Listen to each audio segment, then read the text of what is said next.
Okay, welcome to रेला। स्वागत है आप सबका। मैं हूं राजेश्वर और छात्रावास अधीक्षक के विषय में आप सभी ने सुना है और आप सबको इस विषय में ज्ञात हो चुका है कि छात्रावास अधीक्षक CGPSC ने नोटिफिकेशन जारी किया है, जहां पर लगभग 500 पदों पर इसकी भर्ती होनी है।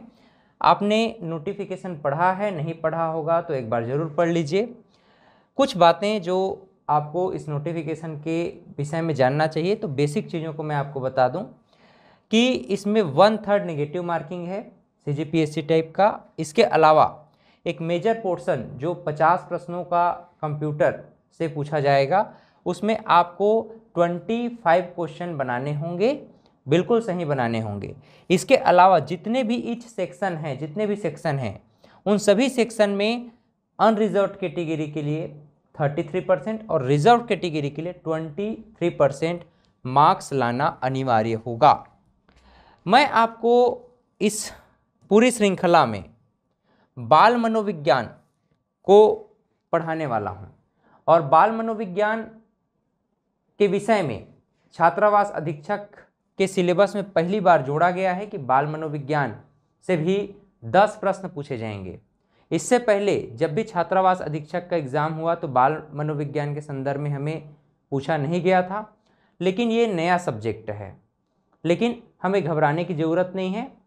लेकिन एक प्रश्न चिन्ह ये बन जाता है कि सिलेबस में केवल 10 क्वेश्चन पूछे जाएंगे, ये लिखा गया है, लेकिन ये नहीं बताया गया है कि आपको इस सिलेबस में क्या पढ़ना है और क्या नहीं पढ़ना है।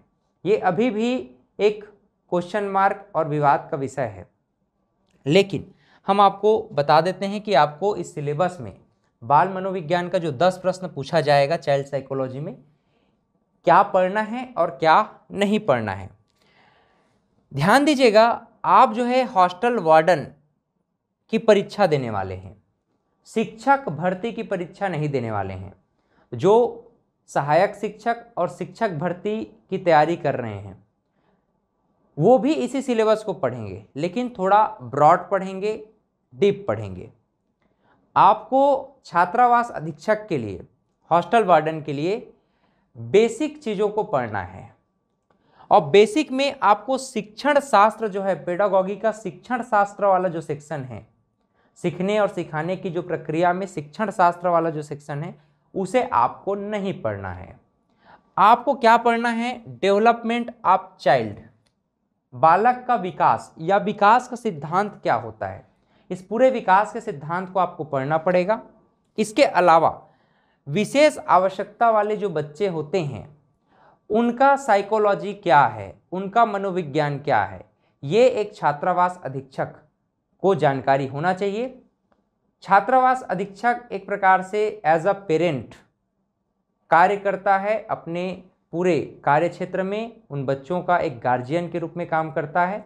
इसी कारण से बाल मनोविज्ञान एक इम्पॉर्टेंट चैप्टर हो जाता है। क्वेश्चन ये बनता है कि ये बाल मनोविज्ञान का 10 नंबर छात्रावास अधीक्षक में क्यों जोड़ा गया होगा। आपने NEP 2020 के विषय में सुना है, national education policy 2020। National education policy 2020 में स्पेशली मेंशन किया गया है कि आने वाले समय में, चाहे वह शासकीय विद्यालय हो या अशासकीय विद्यालय हो, एक काउंसलर की आवश्यकता होगी जो काउंसलिंग में PG होगा। B.Ed वाले तो ऑलरेडी साइकोलॉजी, चाइल्ड साइकोलॉजी को पढ़ते हैं, लेकिन स्पेसिफिक PG डिप्लोमा होगा या डिप्लोमा होगा मूल रूप से काउंसलिंग एंड साइकोलॉजी में, या जो काउंसलर कम साइकेट्रिस्ट होंगे तो उनको भर्ती किया जाएगा काउंसलर के रूप में। तो आने वाले समय में ये वैकेंसी भी आने की संभावना है। चूंकि हॉस्टल वार्डन को भी बच्चों की देखरेख करनी होती है, इस नाम से हॉस्टल वार्डन को भी इस विषय का ज्ञान होना अनिवार्य है। इसी कारण से हमने सिलेबस में इसको देख रहे हैं कि सिलेबस में चाइल्ड साइकोलॉजी के विषय में भी बताया गया है। ठीक है, तो इस बात को आप लोग मेंशन करेंगे, ध्यान में रखेंगे कि डेवलपमेंट में जो फिजिकल डेवलपमेंट है, साइकिक डेवलपमेंट है, सोशल डेवलपमेंट है, अल्टीमेटली आप ये कह सकते हैं साइकिक या कैरेक्टर डेवलपमेंट को कॉग्निटिव डेवलपमेंट यानी संज्ञानात्मक विकास, तो ये आपके एग्जाम में पूछा जाएगा। इसके अलावा चिल्ड्रन विद स्पेशल नीड्स, विशेष आवश्यकता वाले जो बच्चे हैं इनके विषय में भी आपको पढ़ना है। बाकी बात रही शिक्षण शास्त्र की, सिखाने की प्रक्रिया की, वो आपको नहीं पढ़ना है। क्लियर? तो ये बेसिक है विकास की अवधारणा, और मैं आपको बताने वाला हूँ बाल मनोविज्ञान के अंतर्गत एक छोटा सा चैप्टर आपके साथ शेयर करूँगा। आप ध्यान से इसको सुने और किस प्रकार से आपको अध्ययन करना है इसका आपको नॉलेज हो जाएगा। आइए शुरू करते हैं। चाइल्ड डेवलपमेंट के विषय में मैं एक चैप्टर आपसे शेयर करना चाहूँगा। स्टेजेस ऑफ डेवलपमेंट के विषय में बहुत से अभ्यर्थी कन्फ्यूजन में रहते हैं कि विकास की अवस्थाएं क्या हैं। विकास की अवस्थाओं में कन्फ्यूजन इसलिए होता है क्योंकि बहुत से साइकेट्रिस्ट मनोविद रहे हैं जो अपने अकॉर्डिंग, अपने रिसर्च के अकॉर्डिंग इसे क्लासिफाइड करने का प्रयास किए, लेकिन हम यूनिवर्सल रूप से जो बताया गया है, यूनिवर्सल रूप से जो एक्सेप्टेड है, उस पर मूल रूप से फोकस्ड रहेंगे और अंतिम तक उसी पर हम डिस्कस करेंगे, बात करेंगे। आइए समझ लेते हैं स्टेजेस ऑफ डेवलपमेंट, विकास की अवस्थाएं। अब विकास की अवस्थाओं का हम एक जनरल इंट्रोडक्शन, सामान्य परिचय हम देखेंगे। जैसा कि हमें पता है कि विकास क्या है, डेवलपमेंट क्या है बाल विकास के संदर्भ में। बच्चा जब जन्म लेता है, इनफैक्ट जब बच्चा गर्भ में होता है तो प्रीनेटल पीरियड, गर्भाधान के दौरान उसका जो विकास होता है, और जन्म लेने के बाद जब उसके मृत्यु तक जो विकास होता है, इसमें जो भी परिवर्तन हो रहा है, इसी परिवर्तन का नाम क्या रखा गया? विकास। यानी जन्म से लेकर के मृत्यु तक चलने वाली निरंतर प्रवाहमान प्रक्रिया को ही विकास कहा जाता है। अब इस विकास के संदर्भ में हमें ये ध्यान में रखना चाहिए मोटे तौर पर कि विकास मुख्य रूप से कितने चरणों में हो रहा है। हम विकास के चरणों को समझने से पहले ये जान लें कि हम इसे कैसे क्लासिफाइड कर सकते हैं। हम इसे दो रूपों में क्लासिफाइड कर सकते हैं। एक तो क्वांटिटेटिव चेंजेस के रूप में, जिसे हम कहते हैं मात्रात्मक या परिमाणात्मक चरण, और एक क्वालिटेटिव चेंजेस के रूप में, जिसे हम कहते हैं गुणात्मक चरण। मूल रूप से विकास एक प्रवाहमान प्रक्रिया है, हम जानते हैं। अगर हम इसे क्वांटिटेटिव एस्पेक्ट में देखें या हम इसे मात्रात्मक वृद्धि के रूप में देखें, तो वृद्धि मूल रूप से ग्रोथ जो शब्द होता है, ग्रोथ, ये ग्रोथ मूल रूप से हमें बताता है शारीरिक विकास को। ठीक है, ग्रोथ हमें मूल रूप से मात्रात्मक विकास को दर्शाता है, डायरेक्ट क्वेश्चन करता है। और आपके एग्जाम में भी सिंपल क्वेश्चन किए जाएंगे, जो 10 क्वेश्चन पूछे जाएंगे। डेफिनेटली आप यकीन माने आपका पूरा क्वेश्चन यहाँ सॉल्व हो जाएगा।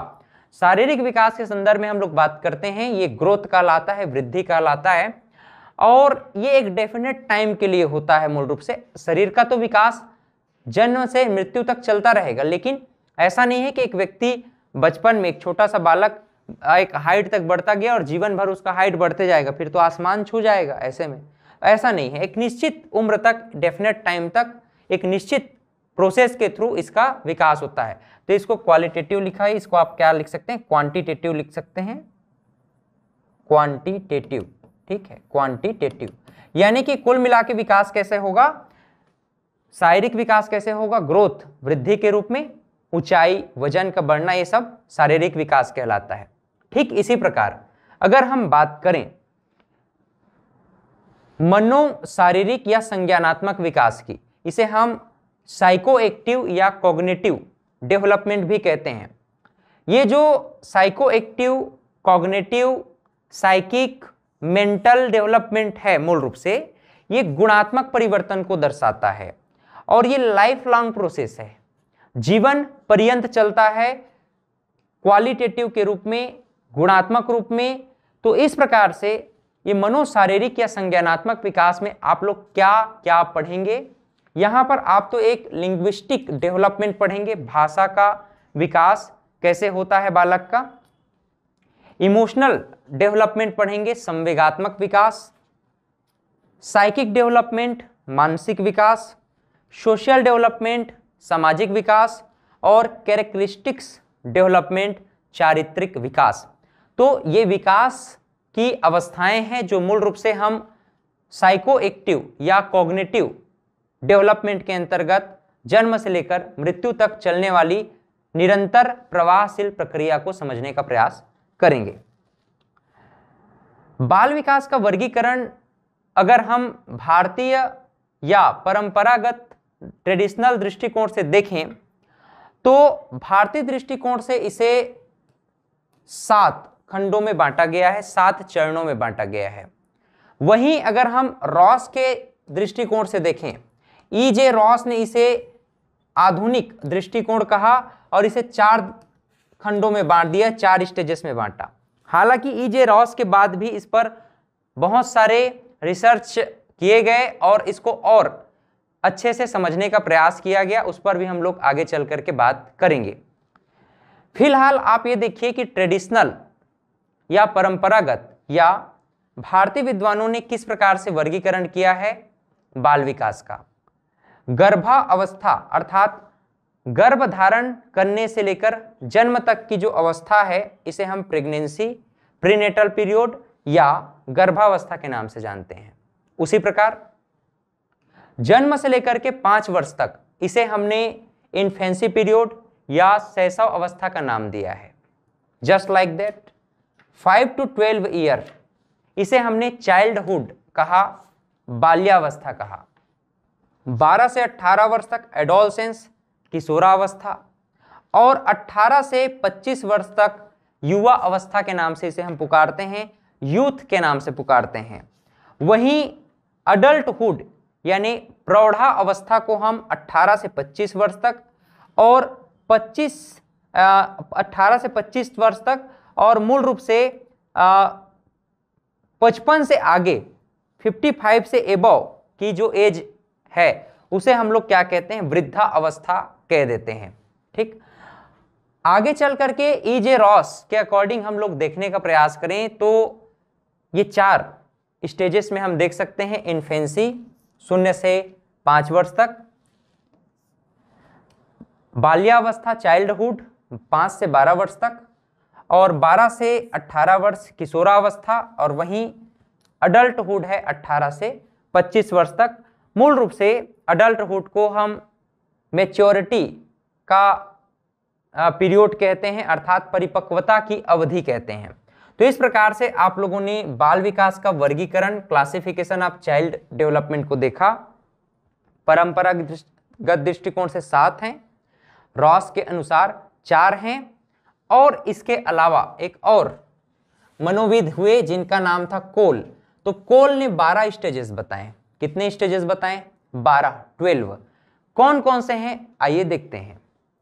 शैशव अवस्था इन्फेंसी जन्म से लेकर के 2 वर्ष तक, प्रारंभिक बाल्यावस्था अर्ली चाइल्डहुड 2 वर्ष से 5 वर्ष तक, मध्य बाल्यावस्था मिडिल चाइल्डहुड ये गर्ल्स एंड बॉयज के लिए डिफरेंट होगा 6 to 10 एंड 6 to 12, उत्तर बाल्यावस्था लेट चाइल्डहुड गर्ल्स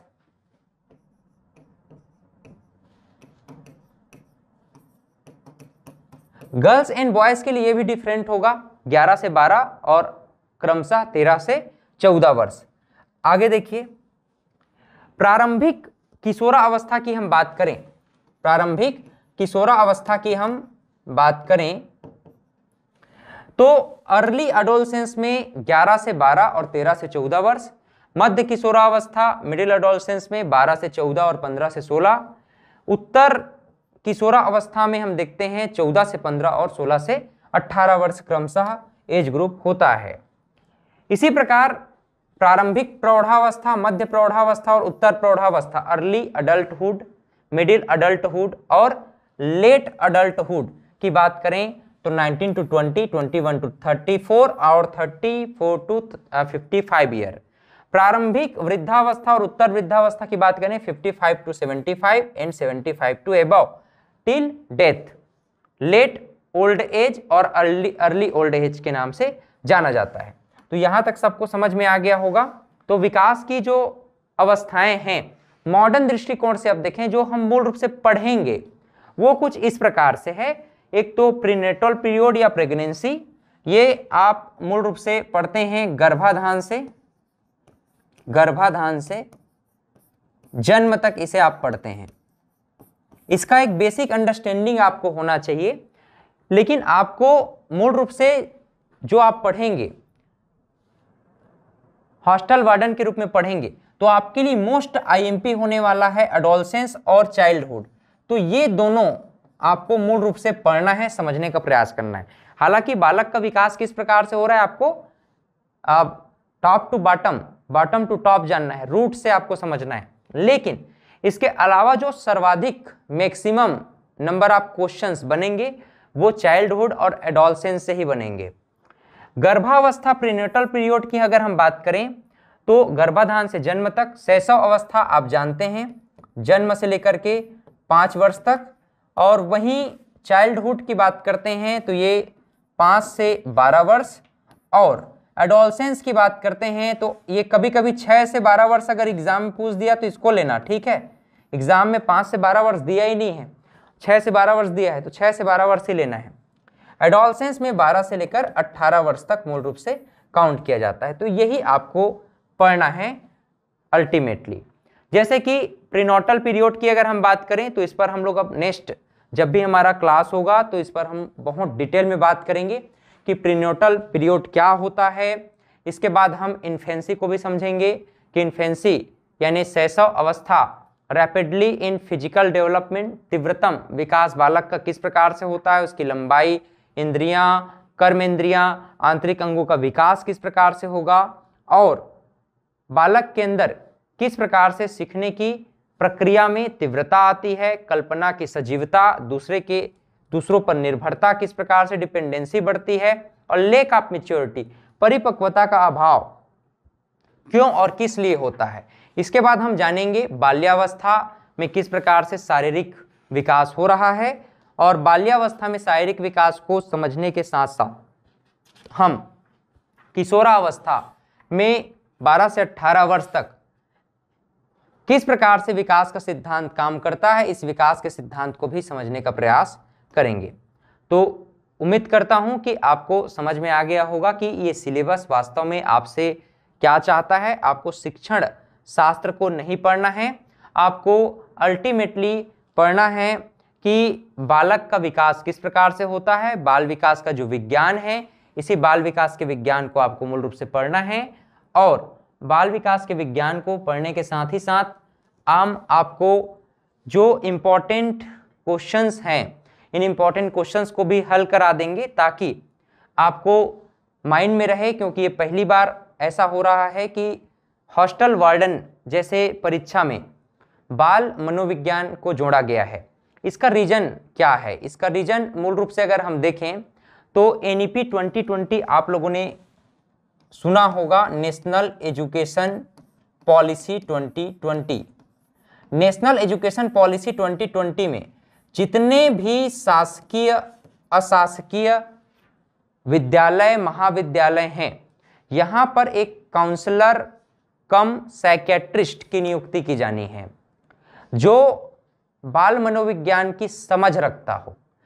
क्योंकि बीएड इसीलिए किया जाता है, बीएड डीएड, क्योंकि वहां पर साइकोलॉजी, चाइल्ड साइकोलॉजी पढ़ाया जाता है, तो साइकोलॉजी की एक बेसिक अंडरस्टैंडिंग तो हो जाती है।